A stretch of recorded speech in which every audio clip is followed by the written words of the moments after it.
Trisomie 21 France, qui est associé effectivement à ce colloque et qui, pour des raisons de calendrier, n'a pas pu se dégager suffisamment pour montrer tout notre soutien à l'association AFRT. Et puis, je dirais, le RERC n'a rien fait pour arranger les choses. Bon. Alors, j'avais promis de venir à cette table ronde pour représenter le président de notre fédération. Trisomie 21 France est une fédération d'associations départementales ou territoriales qui, je dirais, sont, peut-être certains d'entre vous vont s'y reconnaître, étaient autrefois connus sous le nom de Geste 21 et Fête 21.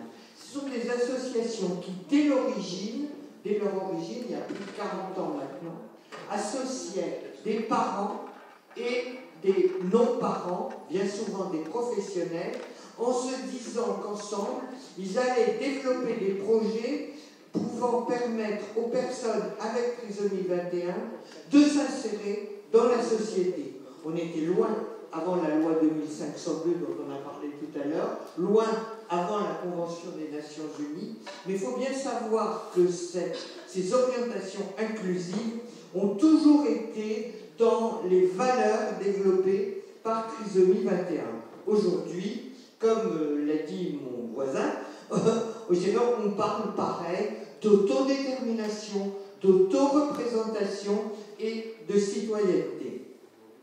Ce qui caractérise Trisomie 21 aujourd'hui, et je dirais, c'est le travail qu'elle fait pour témoigner un petit peu et accompagner ses valeurs. Alors d'abord, avec un circuit de formation, je n'ai pas apporté de catalogue ici, mais c'est important, on fait des formations qui sont à la fois à destination de parents et de non-parents, voire de professionnels, et à destination des personnes concernées elles-mêmes. J'ai oublié de vous dire que dans les dernières modifications statutaires de Trisomie 21, il y a 3 collèges, il y a un collège de personnes concernées, il y a un collège de parents et il y a un collège de personnes accompagnant les personnes concernées et les parents. Donc nous faisons des formations sur l'autodétermination. Ce peuvent être des formations pour des professionnels, pour les amener à accompagner des personnes déficientes intellectuelles ou avec trisomie 21 vers cette autodétermination, mais aussi des formations à destination des personnes elles-mêmes. On travaille aussi beaucoup sur l'évolution des postures professionnelles dans les institutions, de façon à être plus en accord avec tout ce qui ressort et de la Convention des Nations Unies et de la loi 2502. Trisomie 21 a aussi construit des outils. Je vais les citer rapidement. Santé très facile. Tous ces outils sont gratuits, ils sont numériques. Santé très facile, c'est un outil qui a été conçu pour aider les personnes adultes avec trisomie 21 à mieux comprendre un petit peu, je dirais, l'éventail des professionnels de santé et à pouvoir accéder à un suivi eux-mêmes de leur santé. Un autre outil qu'on a construit, toujours pareil, il est accessible gratuitement sur notre site, c'est ma vie, je la choisis. Et ça a été un site qui a été construit pour aider les personnes avec trisomie 21 ou déficientes intellectuelles à construire leur projet de vie. Qu'est-ce que c'est que choisir? Est-ce qu'il y a des choses qu'on peut choisir, des choses qu'on ne peut pas choisir?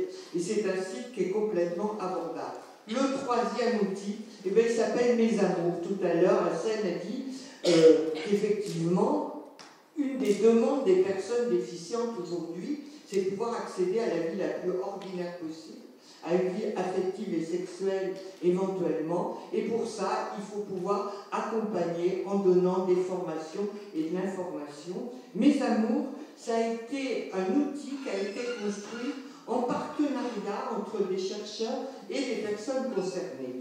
Et l'objectif, ça a été de voir quelle forme on pouvait donner à cet outil. Il a été choisi de faire une sorte d'exposition itinérante qui permet de comprendre un petit peu un certain nombre de questions concernant le corps de l'homme, le corps de la femme, comment peuvent se manifester un certain nombre de choses dans la vie affective et sexuelle. Et ce qu'il faut bien comprendre aussi, c'est que c'est là où on a développé la paire-aidance et la paire-professionnalisation. C'est-à-dire que cette exposition, elle est animée par deux animateurs. Un animateur, j'ai envie de dire, comme vous et moi, et puis une personne concernée qui accompagne cette exposition. Alors, j'ai apporté un autre outil qu'on a sorti l'année dernière. Je mettrai les flyers à disposition. C'est un petit livre sans idée, qui est un balayage sur toute la vie des personnes avec trisomie 21, de 100 petits thèmes. C'est très concret, c'est très pratique. Ça comprend des questions de droit, aussi bien sur le travail que sur la scolarisation, des questions médicales, des questions aussi sur toutes les représentations. Ce petit livre, il a pour caractéristique d'avoir été écrit à la fois par des universitaires, par des professeurs au CNAM, par des personnes concernées, par des parents d'enfants trisomiques. Je dirais, on a justement voulu, dans l'écriture de ce petit sentidé, vouloir un petit peu associer tous les participants à Trisomie 21. Et ma dernière annonce, et je suis particulièrement fière de la faire, eh bien c'est que l'association parisienne Trisomie 21, qui était un peu sous boisseau depuis quelques années, est en train de redémarrer. Et d'ailleurs, nous sommes plusieurs de cette association, aussi bien personnes concernées que parents, que non-parents, à être ici dans la salle. Voilà.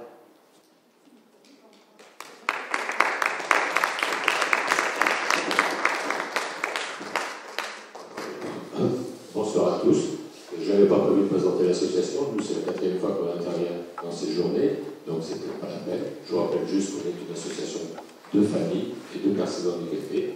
J'avais plutôt prévu de vous donner un petit peu les orientations qu'on allait prendre justement pour les temps futurs avec les changements qui se proposent, qui se présentent.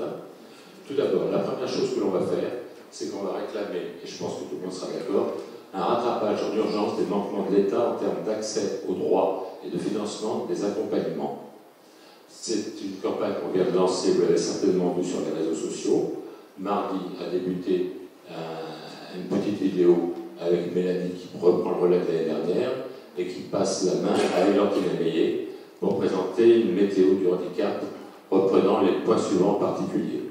20 000 enfants non scolarisés, de nombreux adultes âgés encore à domicile chez des parents de plus en plus âgés, ce qui pose des soucis aussi aux familles. 6 800 personnes toujours en Belgique, ça ne change pas. Et dans notre réseau répertorié, 48 000 personnes sans solution.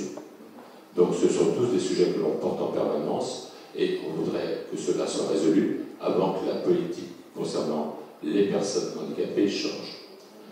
Une fois qu'on sera parti là-dedans, ce que l'on souhaite, c'est un bouleversement des codes de la société et des représentations relatives aux personnes handicapées. On en a parlé tout l'après-midi hier, ça correspond exactement à ça. Ça nécessite la connaissance, la reconnaissance et l'accessibilité des personnes handicapées mentales, de manière générale. Le deuxième axe que l'on prend après, c'est une co-construction avec les acteurs concernés, co-construction du cadre, des moyens, du lexique et de la structuration des accompagnements. Du lexique, je m'arrête un tout petit peu dessus, parce qu'on emploie tous beaucoup de termes qui veulent dire beaucoup de choses, et chacun ne comprend pas la même chose. Si je vous parle du mot besoin, qu'est-ce que vous comprenez? Ben oui, mais c'est un mot qu'on emploie en permanence. Et ça a vraiment des sens totalement différents selon les personnes qui l'utilisent. Si j'emploie le mot évaluation, chacun a sa propre définition du mot évaluation. On voudrait tout de même arriver à ce qu'il y ait un lexique qui existe et que tout le monde parle de la même chose. Donc ça fait partie de tout cela. Donc si vous voulez, l'organisation, la qualité des services d'accompagnement pendant cette transition, grâce à une évaluation, alors je vais justement les utiliser, grâce à une évaluation des besoins des personnes handicapées et des familles. Nous souhaitons aussi que les personnes handicapées, y compris les plus vulnérables, soient accompagnées de manière adaptée pour être maîtres des décisions qui les concernent et actrices de la société. c'est-à-dire être vraiment citoyen. Que l'expertise médico-sociale organisée en plateforme d'accompagnement de personnes handicapées et de leur famille soit à la fois globale pour avoir des propositions à faire et à la carte, c'est-à-dire individuelle pour chaque personne. Et enfin, des plateformes actrices et garantes de la qualité de l'accueil en milieu ordinaire des personnes handicapées ainsi que la continuité de leur parcours. Bon, ce sont des sujets que l'on défend en permanence dans tous les organismes où l'on va. Voilà un petit peu ce que je vais vous présenter. Je vais vous dire quelle était la politique future dans ce champ, dans cet axe-là. Voilà.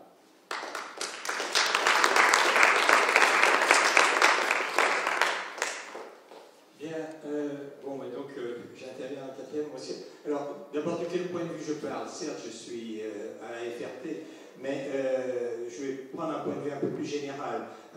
Bon, je suis l'ancien président, donc j'ai créé, on m'a chargé de créer, et puis j'ai été le premier président de l'ONFRI, l'Observatoire national sur la formation, la recherche et l'innovation sur le handicap, qui a été créé par la loi 2005, c'est l'article 6. Bon, je suis membre de la CNS, ça c'est les aspects officiels, la CNS, la Conférence nationale de la santé. Et j'ai des engagements dans un certain nombre d'associations que j'ai toujours choisies comme étant des associations innovantes, allant dans le secteur de la prison du 21, comme on est à l'UNAPI, parce qu'on est tous multicartes. Hein. Mais j'ai des engagements dans des associations innovantes comme Amphi, qui est l'association qui gère la radio Vivre FM, que je vous conseille d'écouter. C'est une radio qui est dédiée au handicap, 93.9, sur Paris et l'Île-de-France. Et on va créer, en accord avec la Fondation OVE, il va y avoir d'autres radios en France.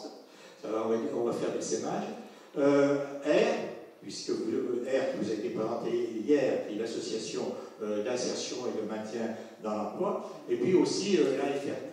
Bon, parce que toutes ces associations, elles concourent à justement aider à une meilleure inclusion, toutes dans leur domaine respectif. Alors, est-ce que je voudrais intervenir dire quelque chose.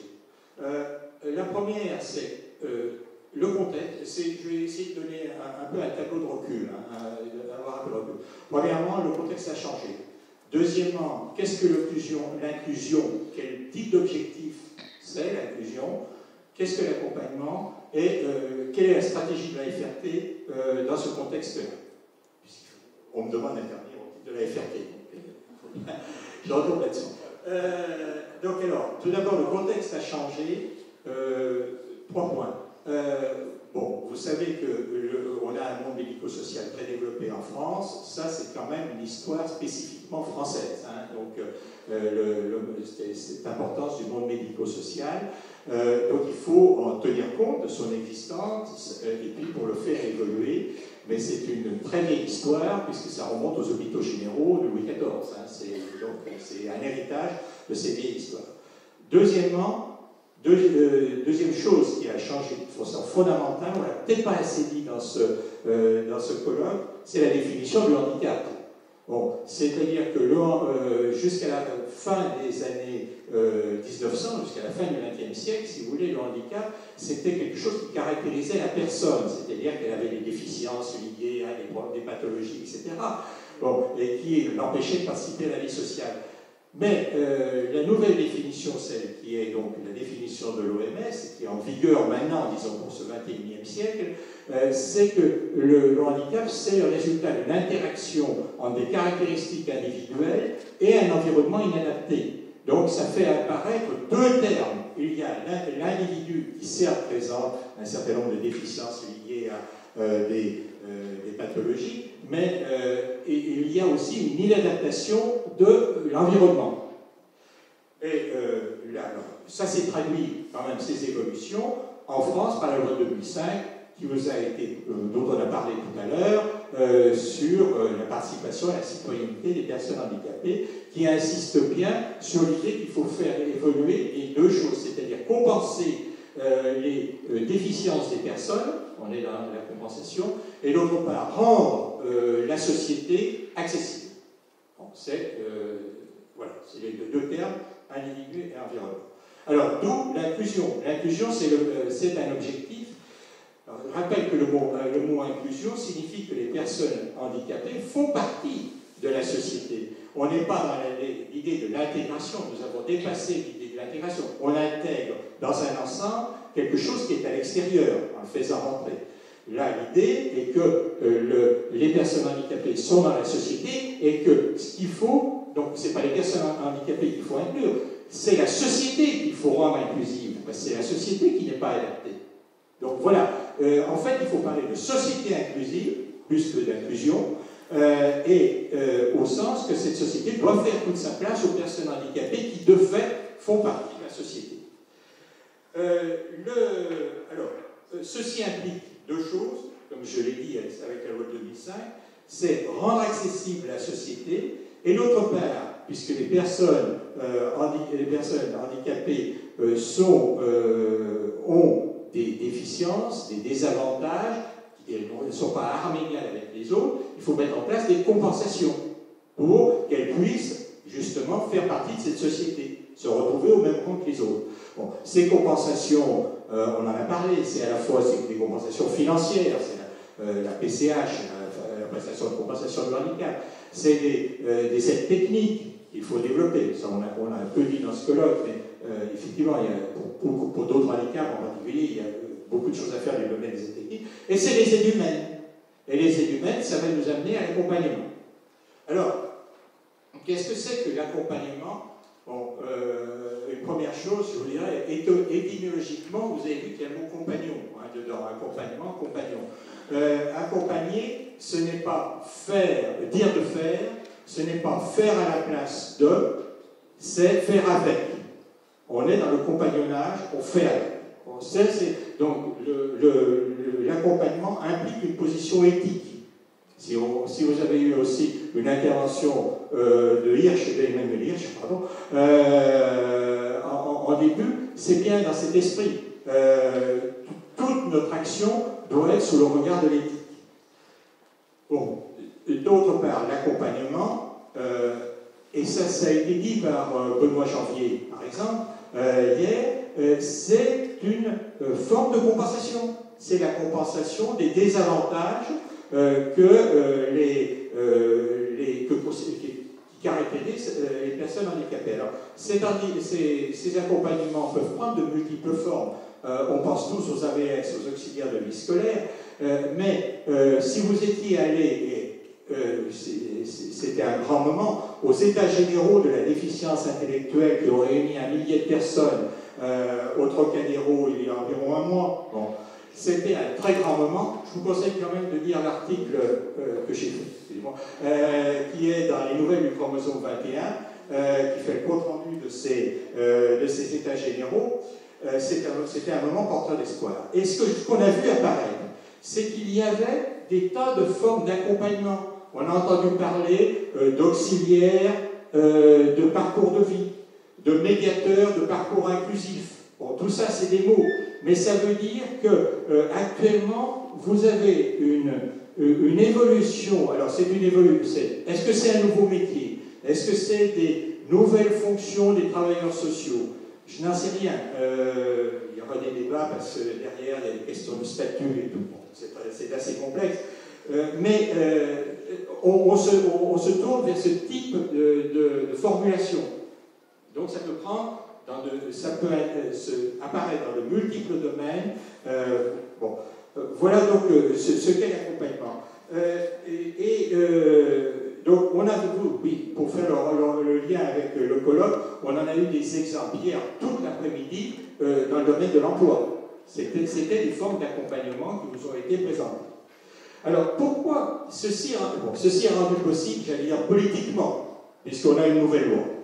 Mais c'est aussi rendu, je vais faire un bouclage avec la recherche, j'y arrive, c'est rendu possible parce que maintenant les connaissances vont bien progresser. Alors je vous renvoie à un autre grand événement quand même qui date de l'année dernière, c'est la parution de l'expertise collective de l'INSERM sur la déficience intellectuelle. Bon, ça c'est le petit résumé, il y a un gros volume de 1500 pages.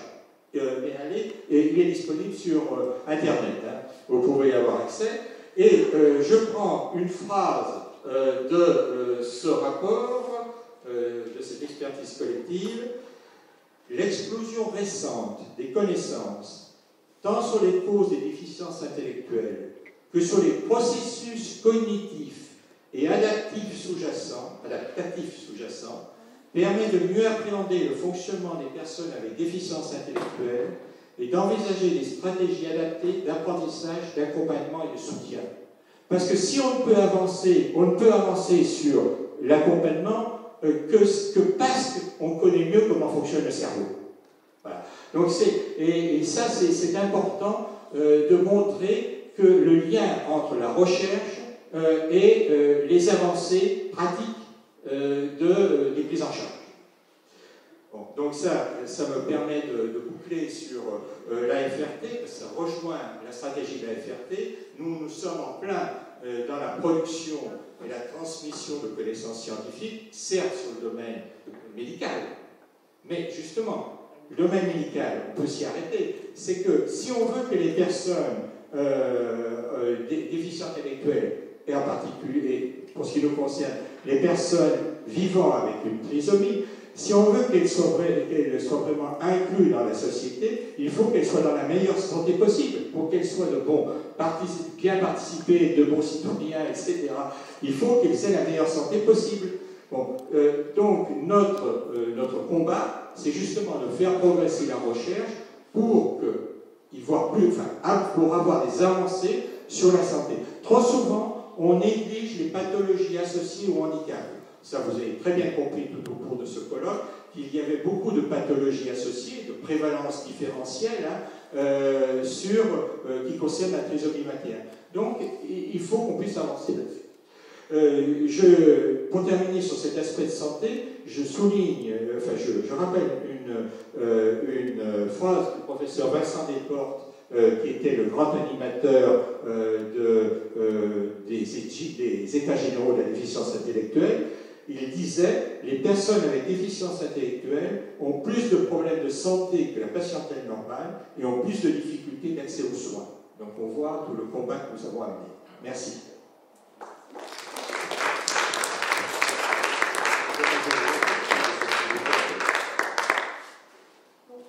Certains de la table ronde veulent réagir à ce qu'ont dit les autres.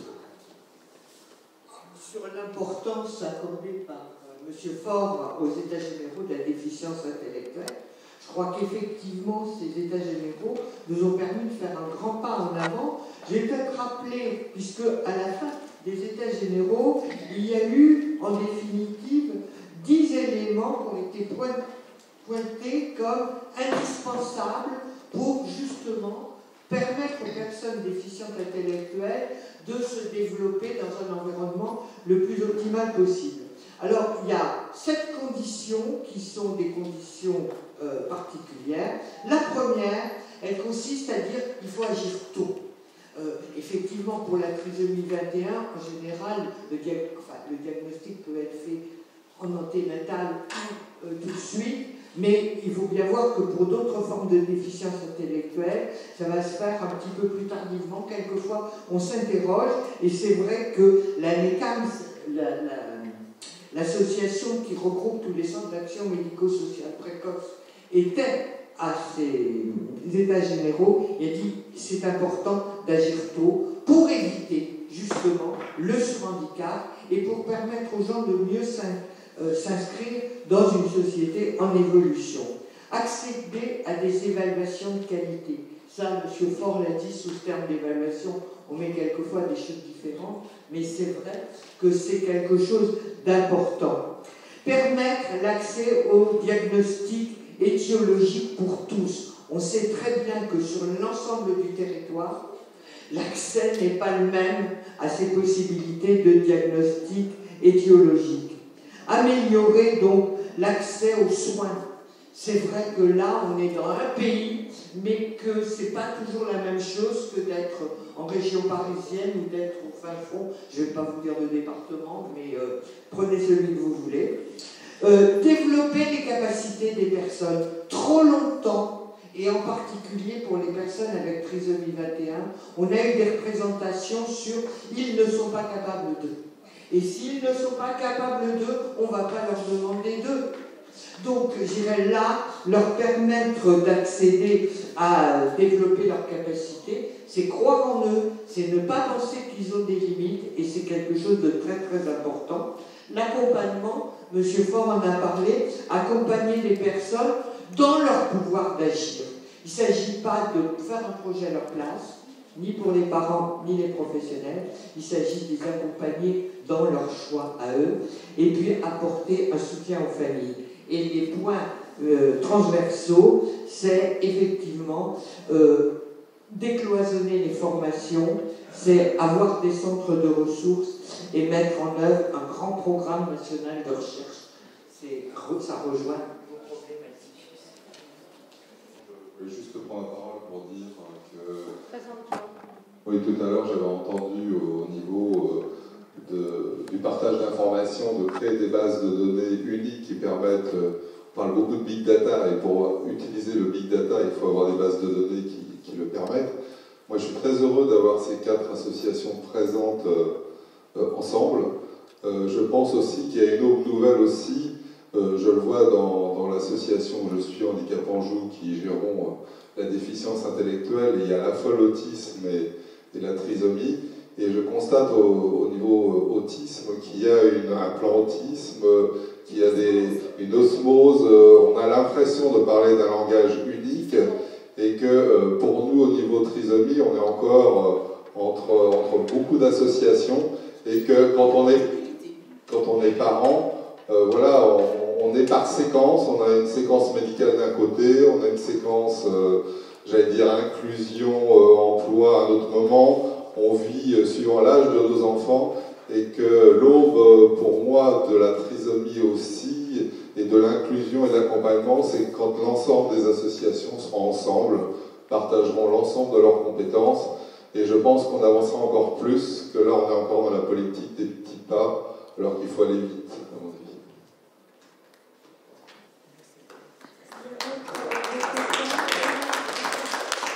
Peut-être le mot du président pour clôturer ce colloque. Monsieur le maire. Ah, une question, pardon.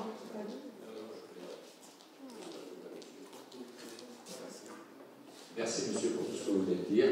Au niveau national, il est certain que de plus en plus on travaille les uns avec les autres. Même si on ne donne pas forcément l'apparence, c'est tout de même le cas. Et c'est comme ça qu'on arrive à avancer.